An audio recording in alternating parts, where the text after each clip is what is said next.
نحمده ونصلي على رسوله الكريم اما بعد فاعوذ بالله من الشيطان الرجيم بسم الله الرحمن الرحيم رب اشرح لي صدري ويسر لي امري واحلل عقدة من لساني يفقهوا قولي رب زدني علما اللهم فقهنا في الدين اللهم انا نسألك حبك وحب من يحبك والعمل الذي يبلغنا حبك اللهم ارزقنا اخلاص الہی آمین۔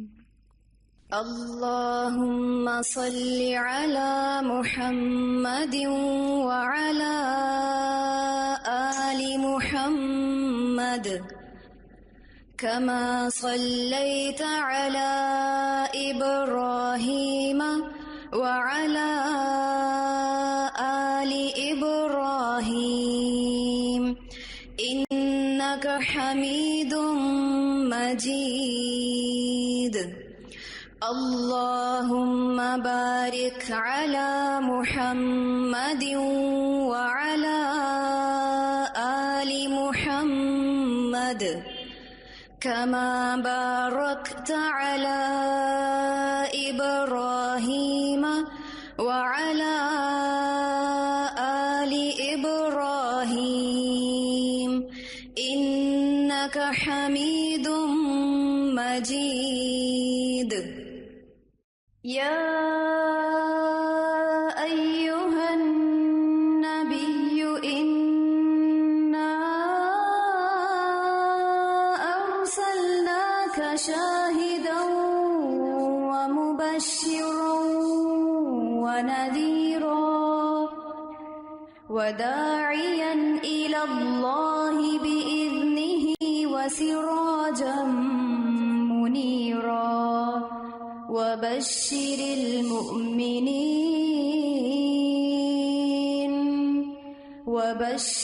المؤمنين بأن لهم من الله فضلا كبيرا۔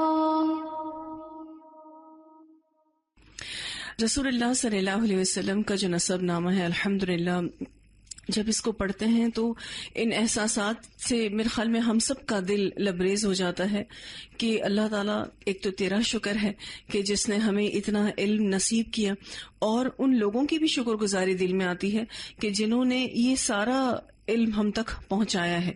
آپ صلی اللہ علیہ وسلم کی جو نسل تھی، آپ کا جو نسب تھا، اس کا علم ہم تک پہنچایا۔ جب ہم اس کو یاد کرتے ہیں اور ہم اپنے اگر نسب کو یاد کرتے ہیں تو آپ اپنے نسب کو کتنا بتا سکتے ہیں؟ دادا تک بتا سکتے ہیں، اور زیادہ سے زیادہ کوئی پر دادا تک بتا دے گا، اس کے علاوہ تو آگے ہم جانتے ہی نہیں ہیں۔ تو یہ ایک محبت کا تقاضا جو بخاری نے حدیث ہم پڑھتے ہیں کہ رسول اللہ صلی اللہ علیہ وسلم سے جب تک ہم اپنی جان، اپنی مال، اپنی اولاد اور ہر اس چیز سے بڑھ کر محبت نہ کریں تو ہم مومن نہیں ہو سکتے۔ تو وہی چیز ہم اس چیز میں بھی محسوس کر سکتے ہیں کہ اللہ سبحانہ تعالیٰ کا یہ احسان ہے کہ ہم اپنے رسول پاک صلی اللہ علیہ وسلم کا نسب نامہ پورا یاد کر رہے ہیں، اور یا کچھ لوگ کر چکے ہیں الحمدللہ۔ رسول اللہ صلی اللہ علیہ وسلم نسب کے اعتبار سے تمام اہل زمین میں اچھے تھے۔ رسول اللہ صلی اللہ علیہ وسلم نے فرمایا کہ میں آدم سے اب تک ہر زمانے میں سب سے بہتر بنایا گیا، یہاں تک کہ میں اس زمانے میں نبی بنا کر بھیجا گیا ہوں۔ اسے بخاری نے روایت کیا ہے۔ رسول اللہ صلی اللہ علیہ وسلم کی جو نسل تھی یا نسب تھا وہ بہت اعلیٰ تھا۔ ایک اور روایت ہے، عبد المطلب بن ربیعہ بن حارث بن عبد المطلب روایت کرتے ہیں، انصار کے کچھ لوگ نبی اکرم صلی اللہ علیہ وسلم کے پاس آئے اور کہا کہ ہم آپ کی قوم کے بعض افراد سے سنتے ہیں کہ محمد صلی اللہ علیہ وسلم کی مثال ایک کھجور کے پودے کی سی ہے جو کوڑے کرکٹ کے ڈھیر میں اگتا ہے۔ تو رسول اللہ صلی اللہ علیہ وسلم نے فرمایا، اے لوگوں میں کون ہوں؟ لوگوں نے کہا آپ اللہ کے رسول ہیں صلی اللہ علیہ وسلم۔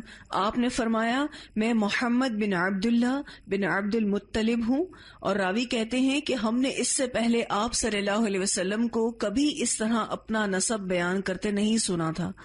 اللہ تعالیٰ نے جب بنی نوع انسان کو پیدا کیا تو مجھے ان میں سب سے بہتر بنایا، پھر ان سب کو 2 جماعتوں میں بانٹ دیا، پھر مجھے سب سے اچھی جماعت میں رکھا، پھر ان کو قبائل میں بانٹ دیا تو مجھے سب سے اچھے قبیلے میں رکھا، پھر انہیں خاندانوں میں بانٹ دیا تو مجھے سب سے اچھے خاندان میں رکھا، میں تم سب سے بہتر خاندان والا اور تم سب سے بہتر فرد ہوں۔ اسے مسند احمد نے روایت کیا ہے۔ یعنی جب ایک بات آپ صلی اللہ علیہ وسلم پر اس طرح کی آئی کہ جو کہ آس پاس کے لوگ غلط بات کر رہے تھے، تو رسول اللہ صلی اللہ علیہ وسلم نے جو آپ کو شرف حاصل تھا خاندانی اعتبار سے بھی، اس کی وضاحت کر دی اس حدیث میں۔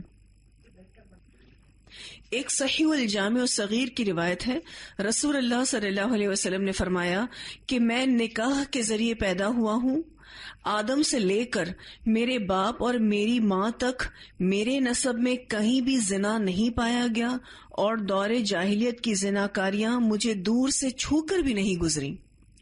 سبحان اللہ، اگر ہم دیکھیں تو رسول اللہ صلی اللہ علیہ وسلم کی نسل اتنی پاک تھی کہ آپ صلی اللہ علیہ وسلم نے فرمایا آدم علیہ السلام سے لے کر میرے باپ اور میری ماں تک میرے نسب میں کہیں زنا نہیں پایا جاتا، اور دور جاہلیت کی زناکاریاں جتنی بھی موجود تھیں اس میں مجھے دور سے بھی کوئی چھو کر نہیں گزری۔ اس حدیث کو روایت کیا ہے صحیح الجامع الصغیر، یہ بھی حدیث کی کتاب ہے، اور اس کے آگے جو صحیح لگتا ہے نا، یعنی اس کی صحت جو ہے وہ بالکل صحیح ہے، اور یہ شیخ البانی اس کو کہتے ہیں کہ بالکل صحیح درجے کی ہے۔ ایک اور روایت میں بھی آتی ہے لیکن وہ حسن درجے کو پہنچتی ہے، ہم نے آپ کو صحیح والی روایت بتائی ہے۔ تو یہ وہ خاندان تھا جس سے رسول پاک صلی اللہ علیہ وسلم پیدا ہوئے۔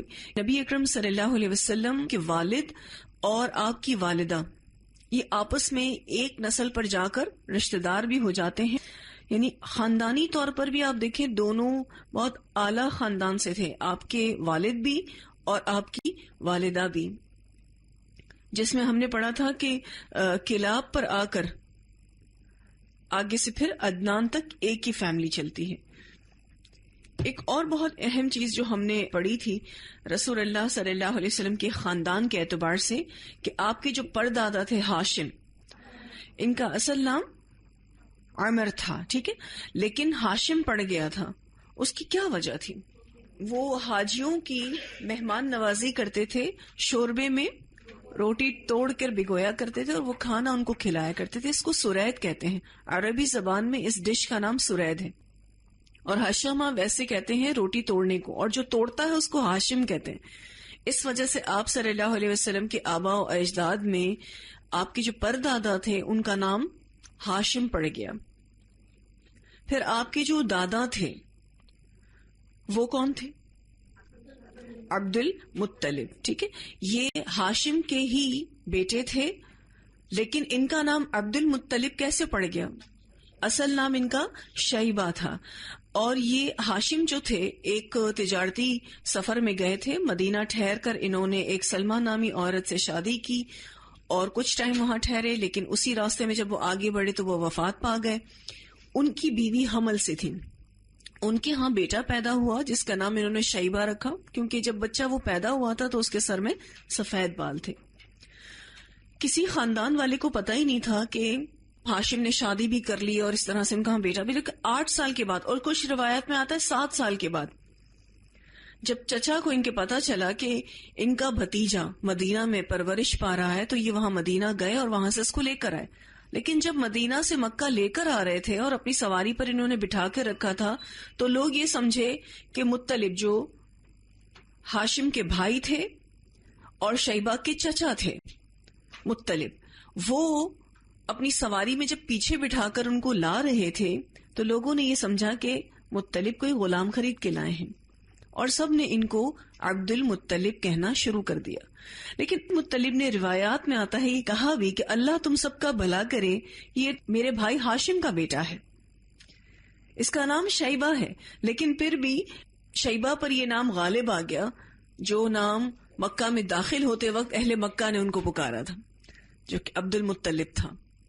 پھر ہم نے عبد المطلب کے بارے میں پڑھا کہ ظاہر ہے پھر وہ اپنے چچا کی پرورش میں بڑے ہوئے، اور اس طریقے سے بڑے ہوئے کہ چونکہ سردار کے ہی بیٹے تھے، ہاشم کے ہی بیٹے تھے، تو اس وجہ سے ان کے اندر جو ذہانت تھی، جو ان کے اندر صفات تھیں. عبد المطلب جو تھے، جو نبی اکرم صلی اللہ علیہ وسلم کے دادا تھے، ان کا لقب پڑ گیا فیاض. فیاض کہتے ہیں ایسے شخص کو جس کا فیض و کرم ہمیشہ جاری رہے. فیاض کہتے ہیں ایسے شخص کو جس کا فیض و کرم ہمیشہ جاری رہے.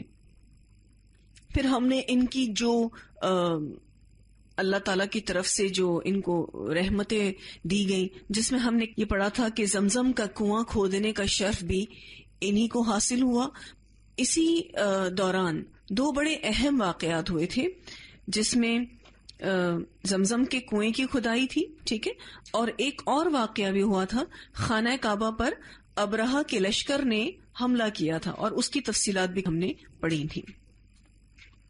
اب ہم آپ کی جو کتاب ہے اس میں آگے سے انشاءاللہ اس کو لے کر چلیں گے. آپ صلی اللہ علیہ وسلم کے والد گرامی عبد المطلب کے سب سے خوبصورت پاک دامن اور چہید لڑکے تھے. عبد المطلب جو تھے، ان کے 10 بیٹے تھے.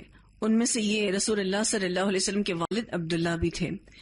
ان کا جو یہ بیٹا تھا عبداللہ، یہ بہت خوبصورت پاک دامن اور چہیتے تھے. انہیں ذبیح بھی کہا جاتا ہے. اس کی وجہ یہ ہے کہ زمزم کی کھدائی کے دوران جب کنویں کے نشانات برآمد ہوئے تو قریش نے بھی عبد المطلب کے ساتھ شرکت کرنی چاہی، اور اس کے لیے ان سے جھگڑا کیا، جو بڑی مشکل سے فرو ہو سکا. یہ دیکھ کر عبد المطلب نے نظر مانی کہ اگر اللہ نے ان کو 10 لڑکے دے دیے اور ہر ایک مقابلے کے لائق ہوا، یعنی ایک قابل نوجوان ہوا، تو ان میں سے وہ ایک کو اللہ کی راہ میں ذبح کر دیں گے. اب اللہ کا کرنا ایسا ہوا کہ ان کی یہ مراد پوری ہو گئی. کون سی مراد؟ 10 بیٹے اللہ نے ان کو دیے. چنانچہ انہوں نے سب لڑکوں کے درمیان قرہ ڈالا، اور قرہ عبداللہ کے نام نکلا. لہٰذا ان کو ذبح کرنے کے لیے خانہ کعبہ کے پاس لے گئے، مگر قریش نے انہیں روک دیا. بالخصوص عبداللہ کے بھائی اور ماموں سخت آڑے آ گئے. بالآخر یہ فیصلہ ہوا کہ ان کے بدلے 100 اونٹ ذبح کیے جائیں گے. چنانچہ عبد المطلب نے ایسا ہی کیا. اس لیے آپ صلی اللہ علیہ وسلم کو 2 ذبیح کی اولاد کہا جاتا ہے. ایک ذبیح حضرت اسماعیل علیہ السلام اور ایک آپ صلی اللہ علیہ وسلم کے والد. اس طرح آپ کو 2 فدیے دیے گئے بزرگوں کی اولاد بھی کہا جاتا ہے، کیونکہ حضرت اسماعیل علیہ السلام کو مینڈھے کا فدیہ دیا گیا تھا اور آپ صلی اللہ علیہ وسلم کے والد کو 100 اونٹوں کا. یہ 100 اونٹ کس طریقے سے طے پائے تھے، اس بارے میں جو تفصیلات ہیں وہ کچھ اس طرح سے ہیں کہ جب یہ نام نکلا کہ عبداللہ کو ذبح کیا جائے گا تو ظاہر پوری فیملی آڑے آ گئی، اور انہوں نے کہا کہ اب ہم کوئی اور طریقہ کار اختیار کرتے ہیں جس کی وجہ سے عبداللہ کو ذبح نہ کیا جائے. جب سردار عبد المطلب چاہے زمزم کی تلاش میں زمین کھود رہے تھے، اس وقت ان کا صرف ایک ہی بیٹا حارث تھا. قریش نے ان کا مذاق اڑایا تو انہوں نے نظر مانی کہ اللہ تعالیٰ اگر تو مجھے 10 بیٹے عطا کرے گا اور وہ میرے لیے قوت کا ذریعہ بنیں گے تو میں ایک بیٹا تیرے کعبے پر ذبح کر دوں گا. اللہ تعالیٰ نے ان کو 10 بیٹے عطا کیے، اور جب وہ ان کی قوت کا ذریعہ بنے تو انہوں نے اپنے بیٹوں کو اپنی نظر سے آگاہ کیا اور نظر پوری کرنے کی ترغیب بھی دی. چنانچہ بیلٹنگ ہوئی، قرآن اندازی کی گئی تو عبداللہ کا نام نکلا، جو عبد المطلب کو سب سے پیارا تھا. یعنی اللہ سبحانہ تعالیٰ نے اس بچے کا نام نکلوایا جو سب سے پیارا تھا. عبد المطلب نے چھری سنبھالی اور انہیں لے کر ذبح کرنے کے لیے اصاف اور نائلہ کی طرف چل پڑے. یہ اصاف اور نائلہ صفا اور مروہ پر 2 ان کے بڑے بڑے بت نصب تھے، اس کی طرف چلے. لیکن عبداللہ کے ماموں زاد مغیرہ مخزومی کہنے لگے، اللہ کی قسم ہمیں اس کی جان بچانے کے لیے اگر سارا مال بھی قربان کرنا پڑا تو ہم دریغ نہیں کریں گے، ہم اس سے پیچھے نہیں ہٹیں گے. پھر وہ ایک کاہنہ کے پاس گئے. اچھا آپ دیکھیں کہ جب بھی کوئی ان کے ہاں ایشو آتا تھا، یہ اس کو سالو کروانے کے لیے، اس کو حل کروانے کے لیے کاہنہ کے پاس جایا کرتے تھے. کاہنہ کہتے کالا جادو کرنے والی ایک عورت. اب یہ کاہنہ کے پاس گئے تو اس نے کہا کہ ایک آدمی کے قتل کے عوض تم کیا دیہ دیتے ہو؟ کہا کیا کہ 10 اونٹ دیتے ہیں. اس نے کہا 10 اونٹوں اور عبداللہ کے درمیان اس وقت تک قرآن اندازی کرتے رہو جب تک کہ اونٹوں کا قرآن نہ نکلے. یعنی 2 پرچیاں بنیں گی، ایک پر 10 اونٹ لکھا جائے گا اور ایک پر عبداللہ لکھا جائے گا، اور پرچیاں اٹھاتے رہو، اور جب تک کہ اونٹوں کا نام نہیں آ جاتا تب تک وہ اونٹ گنتے جاؤ کہ کتنے اونٹ تمہیں ذبح کرنے ہیں. وہ قرآن دازی کرتے رہے، اور جب 100 اونٹ ہو گئے، بیلٹنگ ہوتے ہوتے ہوتے ہوتے بار بار عبداللہ کا نام نکلتا، پھر عبداللہ کا نام نکلتا، یوں 10 بار یہ نام عبداللہ کا نکلا تو 100 اونٹ ہو گئے. پھر اس کے بعد جیسے ہی 100 اونٹ ہو گئے دوبارہ سے قرآن نکالا گیا تو پھر اونٹوں کا نام نکلا. تو اس طرح سے عبداللہ کی جو دیت تھی وہ 100 اونٹ قرار پائی. اسی لیے رسول اللہ صلی اللہ علیہ وسلم کو 2 ذبیح کی اولاد کہا جاتا ہے. پھر عبداللہ کی شادی، جو رسول اللہ صلی اللہ علیہ وسلم کے والد تھے، ان کی شادی آمنہ بنت وہب سے ہوئی، جو اس وقت قریش کی سب سے بلند پایہ خاتون تھی. اس وقت نبی اکرم صلی اللہ علیہ وسلم کے والد کی عمر 25 سال تھی. جب ان کی شادی ہو رہی تھی تب وہ 25 سال کے تھے، اور جس عورت سے شادی ہو رہی تھی اس وقت قریش کی سب سے بلند پایہ خاتون تھی. ان کے باپ وہب بھی بنو زہرہ کے سردار اور عالی نسب تھے. آمنہ شادی کے بعد ہی امید سے ہو گئی، یعنی پہلے ہی مہینے میں ان کو حمل ٹھہر گیا. ادھر کچھ عرصے بعد عبد المطلب نے اپنے بیٹے عبداللہ کو تجارت کے سلسلے میں مدینہ یا شام بھیجا. مطلب یہ کنفرم نہیں ہے، لیکن یہ بزنس ٹور پر گئے تھے. واپسی پر آپ صلی اللہ علیہ وسلم کے والد بخار میں مبتلا ہو گئے اور وہ مدینہ میں ہی انتقال کر گئے، اور انہیں اہل نابغہ یا پھر نابغہ ذبیانی کے مکان میں دفن کر دیا گیا. یہ اصل میں آپ صلی اللہ علیہ وسلم کے جو والد تھے انہیں اپنے ننیال میں بنو عدی بن نجار کے ہاں مدینہ میں ہی دفن کر دیا گیا. ٹھیک ہے، کہ مکان میں دفن کر دیا گیا. اس وقت تک آپ صلی اللہ علیہ وسلم پیدا نہیں ہوئے تھے، اور اس وقت آمنہ سے ان کی شادی کو تقریباً 3 ماہ گزرے تھے. اچھا، یہ بنو نجار جو ہے نا، یہ یاد رکھیے گا، یہ وہی فیملی ہے جب رسول اللہ صلی اللہ علیہ وسلم ہجرت کر کر جائیں گے نا مدینہ، تو ان کی بچیوں نے ڈف بجا کے رسول اللہ صلی اللہ علیہ وسلم کو ویلکم کیا تھا. تو دیکھا جائے تو یہ رسول اللہ صلی اللہ علیہ وسلم کا بھی ننیال ہو جاتا ہے. اچھا، اس وقت تک آپ صلی اللہ علیہ وسلم پیدا نہیں ہوئے تھے، یعنی اپنی ماں کے پیٹ میں ہی تھے اور والد کا انتقال ہو گیا. ایک بچہ جس کا پیدا ہونے کے بعد والد فوت ہو جائے تو اس کو یتیم کہتے ہیں. جو بچہ بھی پیدا ہی ہوا ہو اور اس کے کچھ عرصے بعد اس کی بلوغت سے پہلے اس کا والد فوت ہو جائے تو اس کو یتیم کہتے ہیں. لیکن ایک ایسا بچہ جو بھی پیدا بھی نہیں ہوا ہے اور اس کے والد فوت ہو جائیں تو ایسی یتیمی کو اعلیٰ یتیمی کہا جاتا ہے، یعنی بہت بڑے درجے کی یتیمی ہوتی ہے کہ ابھی وہ بچہ پیدا بھی نہیں ہوا اور ان کے والد وفات پا گئے. اب رسول اللہ صلی اللہ علیہ وسلم کی جو پیدائش ہے اس کا پورا واقعہ ہے، اب وہ چلے گا. اچھا، اب تک جو ہم نے پڑھی ہیں باتیں اس میں ہم یہ بات اچھے سے سمجھ چکے ہیں، اللہ تعالیٰ کی طرف سے، اللہ کی توفیق سے اس بات کو ہم اچھے سے جان چکے ہیں کہ نبی اکرم صلی اللہ علیہ وسلم کی بعثت سے پہلے سارا عالم، یعنی اس دنیا میں ہلاکت اور بربادی بہت زیادہ تھی، بلکہ برائی اس حد تک پہنچ گئی تھی کہ ایک نجات دہندہ کی، ایک رسول کی، ایک مربی کی، ایک رہنما کی بہت سخت ضرورت تھی، جو انہیں جہنم کی گہری کھائی میں گرنے سے بچا لے.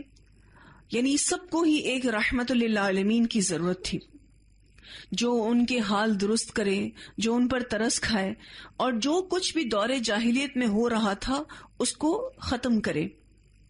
اور پھر اتنا شرک بڑھ چکا تھا کہ توحید خالص کا ایک رہنما چاہیے تھا کہ جو بتائے کہ اللہ ایک ہے، وہ ایک آسمانی شریعت لے کر آئے. اس کی اشد ضرورت تھی، جس کی وجہ سے دین اور دنیا کی بھلائی ہر طرف عام ہو.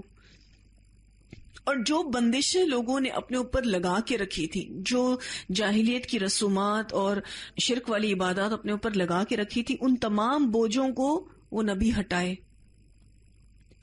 تو اسی حالات میں رسول اللہ صلی اللہ علیہ وسلم کو اللہ تعالی نے مبعوث فرمایا اور تمام انسانوں کو ان کے آنے کی خوشخبری دی. اللہ سبحانہ تعالیٰ نے سورہ توبہ میں فرمایا لقد جاءکم رسول من انفسکم عزیز علیہ ما عنتم حریص علیکم بالمؤمنین رؤوف الرحیم، کہ البتہ تحقیق تمہارے پاس ایک رسول آ گیا ہے جن پر ہر وہ بات شاق گزرتی ہے جس سے تمہیں تکلیف پہنچتی ہے. تم اگر تکلیف میں ہوتے ہو تو رسول اللہ صلی اللہ علیہ وسلم کو بھی تکلیف ہوتی ہے، اور وہ تمہاری ہدایت کے بڑے خواہش مند ہیں اور مومنوں کے لیے نہایت شفیق اور مہربان ہیں. یہ سورہ توبہ کی آیت نمبر 128 تھی. اور پھر یہ کہ یہ رسول صرف اور صرف اپنے وقت کے لیے نہیں تھے بلکہ قیامت تک کے لیے رسول بنا کر بھیجے گئے. سورہ سبا کی آیت نمبر 28 میں آتا ہے وَمَا أَرْسَلْنَاكَ إِلَّا كَافَّةً لِلنَّاسِ بَشِيرًا وَنَذِيرًا، اور نہیں بھیجا ہم نے آپ کو مگر کافی بنا دیا گیا لوگوں کے لیے، بشیرًا ونذیرًا، خوشخبری دینے والا اور ڈرانے والا بنا کر. یہ سورہ سبا کی آیت نمبر 28 تھی. رسول اللہ صلی اللہ علیہ وسلم کی جو بعثت تھی وہ واقعی جو ہم سب اس بات کو اچھے سے سمجھتے ہیں کہ ہم سب پر اللہ تعالیٰ کا بہت بڑا احسان تھا.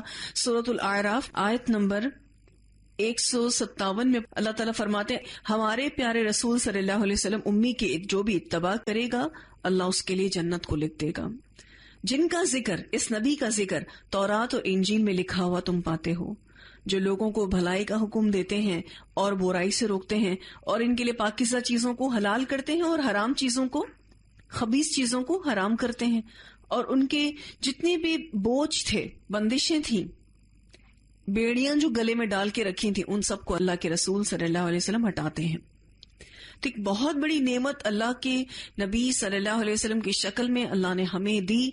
اس کا تو اتنا زیادہ احسان ماننا چاہیے اور اتنا زیادہ شکر ادا کرنا چاہیے کہ سب سے بہترین امت میں اللہ تعالیٰ نے ہم سب کو پیدا کیا ہے. الحمدللہ رسول اللہ صلی اللہ علیہ وسلم کا اس دنیا میں آنا اس دنیا کے لیے رحمت تھا، اور آپ صلی اللہ علیہ وسلم کی امتی ہونا یہ ہم سب کے لیے بڑا شرف ہے.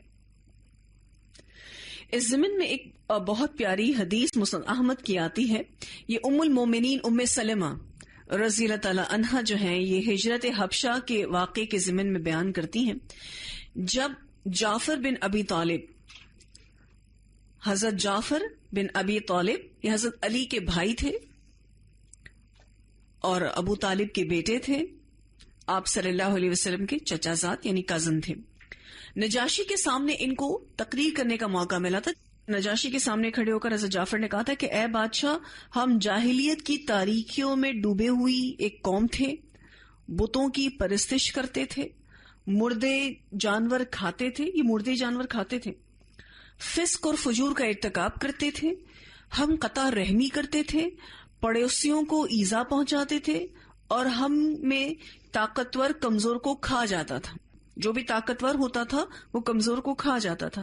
ہم اسی حال میں تھے کہ اللہ تعالیٰ نے ہمارے درمیان اپنا ایک رسول بھیجا جس کے حسب اور نسب، سچائی، امانت اور عفت اور پاک دامنی کو ہم خوب جانتے تھے.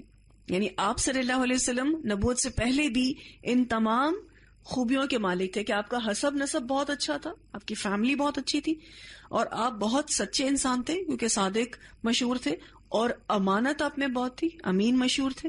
عفت اور پاک دامنی، کبھی زنا نہیں کیا آپ صلی اللہ علیہ وسلم نے، زنا چھو کر بھی نہیں گزرا رسول اللہ صلی اللہ علیہ وسلم کو. حالانکہ اتنا زنا تھا اس وقت میں، آپ کو میں پیچھے بتا چکی ہوں، جو پرانے وقتوں میں بہت زنا تھا.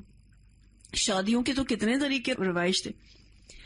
انہوں نے ہمیں اللہ کی طرف بلایا تاکہ ہم اس کو جانیں اور صرف اس کی عبادت کریں اور ان تمام پتھروں اور بتوں کو چھوڑ دیں جن کے ہم اور ہمارے آبا و اجداد پہلے سے پرستش کرتے تھے، پوجا کرتے تھے. انہوں نے ہمیں سچی بات، ادائیگی امانت، صلہ رحمی، حسن جوار اور لوگوں کی عزتوں اور خونوں کی حفاظت کا حکم دیا. فحش اور بدکاری، جھوٹ، یتیم کا مال کھانے اور پاک دامن عورت پر تہمت دھرنے سے منع فرمایا.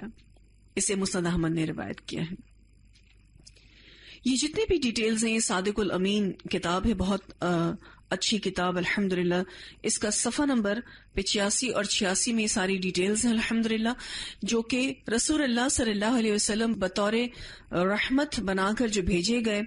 اور پھر اب آپ جب اس فیلنگز کے ساتھ نبی اکرم صلی اللہ علیہ وسلم کی پیدائش کا علم لیں گے تو وہ روحانیت محسوس کریں گے اور احسان بھی اللہ تعالیٰ کا محسوس کریں گے کہ اللہ تعالیٰ تیرا شکر ہے کہ تو نے ہمیں ایک تو مسلمان بنایا، اور مسلمان تو آپ سے پہلے بھی بہت سے لوگ گزرے نا، بہت سے انبیاء کے ساتھ، لیکن بہترین امت بنایا، بہترین نبی کی امت سے بنایا.